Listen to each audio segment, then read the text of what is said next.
ಮಾಧ್ಯಮದವರಿಗೆ ವಂದಿಸುತ್ತಾ ಈಗ ಇದೊಂದು ಸಿ ರಸ್ತೆ ಕಾಮಗಾರಿ ಗ್ರಾಮಕ್ಕೆ ಭಾಳ ದಿನದಿಂದ ಬೇಡಿಕೆ ಇತ್ತು.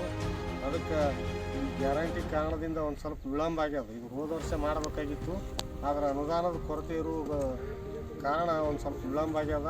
ಅದಕ್ಕೆ ಈಗ ಬಂದದ. ಅದ್ರದ್ದೆಲ್ಲ ಗ್ರಾಮಸ್ಥರು ಎಲ್ಲಿ ಅವರಿಗೆ ಅನುಕೂಲ ಅದ, ಇಂಜಿನಿಯರ್ಸಿಗೆ ಕಾಂಟ್ರಾಕ್ಟರ್ಸಿಗೆ ಏನು ಸಮಸ್ಯೆ ಆಗಲಾರ್ದಂಗೆ ನಿಮಗೆ ಕೆಲಸ ಚಲೋ ಆಗ್ಬೇಕು, ಹಂಗೆ ಅವ್ರಿಗೆ ಸಹಾಯ ಸಹಕಾರ ಕೊಟ್ಟು ನೀವು ಕೆಲಸ ಮಾಡ್ಕೊಡಕ್ಕೆ ಹೇಳಿ ನಾನು ಮಾಡ್ತೀನಿ.